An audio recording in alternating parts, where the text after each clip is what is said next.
A High Court in Abuja has adjourned to November the 27th the trial of House of Representative member Farouk Lawan and Boniface Emenalo over an alleged $620,000 bribe. Justice Mudashiru Oniogi refused the application by Mr. Lawan's counsel Ricky Tarfa to adjourn the case indefinitely, pending the determination of the appeal before the appeal court in Abuja. Mr. Lawan and Emenalo, who were erstwhile chairman and secretary of the House of Representatives Committee on Fuel Subsidy, were charged by the federal government with obtaining the sum of $620,000 in bribes from businessman Mr. Femi Otedola to remove his company, Zenon Oil and Gas Limited, from the companies indicted in the fuel subsidy fraud. Now to some health issues here in Lagos. The state government has confirmed that 3 people have died out of 13 cholera cases reported in over 5 local government areas in the state. The Commissioner for Health, Dr. Jide Idris, who confirmed this, said the suspected cases were contracted from food sources such as the African food salad, popularly called abacha, well water sources, especially in areas like Ikare community, Amuodofin and Bada area of Apapa local government. The Commissioner noted that efforts are being made to curb the spread of the disease, while also urging members of the public to ensure high environmental and personal hygiene at all times. Dr. Idris advised that any suspected case of cholera in the state should be reported to the nearest health center. Alternatively, you can do so through the number showing on your screen for assistance. That's the helpline right there. Now, new private investors may have taken over the business of electricity in Nigeria, but the existing challenges are yet to be tackled. In Ajegunle, a community in Ikorodu, a suburb of Lagos State, residents have protested the near absence of power supply in their area. On our community report tonight, our correspondent Henry Ogunjimi, who visited Ajegunle, tells the story of a community in darkness. A cross-section of power lines and electricity cables pass over Ajegunle community in Ikorodu area of Lagos State. So one would wonder why the community really benefits from this infrastructure. Somewhere in the community, residents gather to let the public know their plight. They believe they are being exploited. Businesses has been paralyzed. A lot of people are suffering. In this community, PSN will come without giving you light. They will end up collecting money at the end of the day. I have never seen an organization that will go out to collect money from you without rendering the services that is needed. We don't see night. No fan there for us. We don't see night. So use our fan. I beg, make it help us. However, there are conflicting stories about the duration and cause of the blackout. This is a peaceful community, and for years we've been suffering for all these things. They are not, they are not troublemakers because they are peaceful. Just because of that, we are being deprived of our rights. You will ask them what's the problem. None of them will be ready to tell you. The transformer got spoiled May 5, 2013. So then we requested for one. They gave us a new one.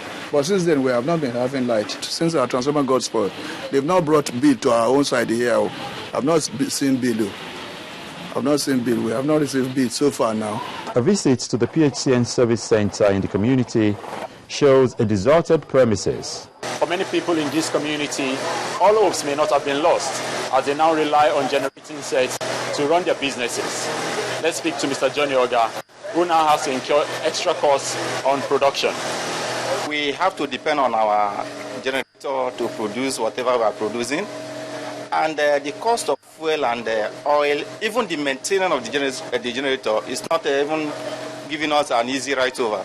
While I spend 1,000 fuel every day, I depend on the 2 generators. I alternate it. One will work for morning, one will work in the afternoon to get the production done. And to worsen the situation, even at the production of whatever we are producing, we find it difficult to increase the price because of the understanding of this community, because we are in the village. You cannot just increase price, or rather they will go to where they have light and buy cheaper. When we got to the Ikorodu Business District in charge of the area, very little arguments could be tabled as the office itself was without supply. Here, the business manager fielded some of our questions that begged for answers. Once you don't have it, you cannot give it. The very unfortunate thing is that people misunderstood our operation because they don't know much about it. And the little we have made to understand, because of the fact that they are not getting what they want, they refuse to understand. The transformer that I talked about, 60 MVA transformer, there's a limit to which load it can carry. When you have 5, you are now forced to combine that, okay, if the maximum load that transformer should carry is 60 MVA, you must give tolerance. Assuming that you are not to take more than 48 megawatts from this 60 MVA, it is pegged because of the ruggedness of our network. Now, you now look at how many feeders can I pick on this one.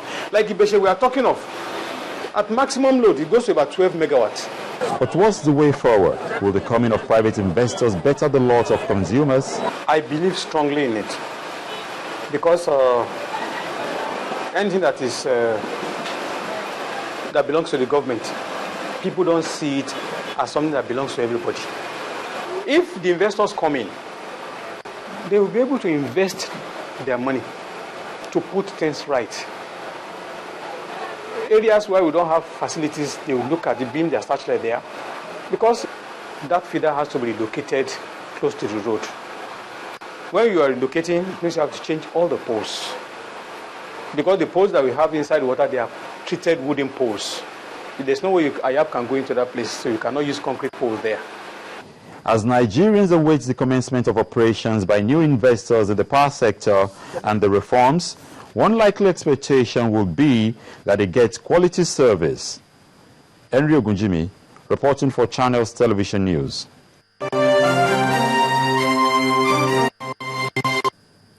All right, well, we're moving on to business news now, and here's Joke Rogers. Thank you, Ijoma.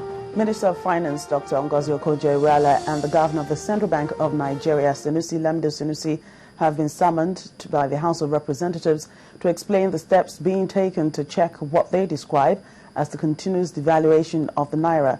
The motion was sponsored by a lawmaker representing the PDP in Oyo State, Odebumi Dokun, who says the trend has the potential to negatively affect the Nigerian economy. The lawmakers mandated the House committees on finance, banking and currency, as well as national planning and economic development, to take up the assignment and present their reports within 6 weeks. Well, the naira closed at its strongest level against the dollar on Wednesday, supported by higher than expected dollar sales by energy companies and the impact of the central bank's monetary tightening. It's the strongest close since early June. The local currency closed at 158.9 to the dollar, firmer than the 159.6 at which it closed the previous day, and the strongest since the 5th of June when it closed at 158.65. The local unit of Shell sold a large amount of dollars to banks twice this week, while Chevron sold about $100 million to lenders on Tuesday. Key indicators at the Nigerian Stock Exchange also closed positively on Wednesday. Here's Harriet Agbenyi to tell us all about it.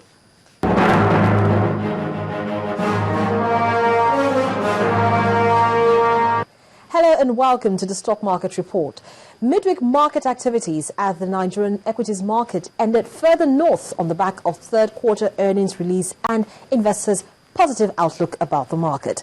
Now, the key broad index climbed by 0.11% to 37,408.56 points. The most actively traded stocks are Transnational Corporation of Nigeria, Guarantee Trust Bank and Unity Capital. And with a price increase of 14 naira, blue chip stock Nestle Nigeria was the day's top gainer and is followed by Con Oil and CAP PLC. A midweek price laggards had market heavyweights Nigerian breweries, PZ Cussons and Guinness Nigeria at the top of the list. Now, when the closing bell rang, 358.98 million units had been exchanged in over 5,000 deals for 4.15 billion naira. But those are the day's trading figures. I'm Harriet Agbin.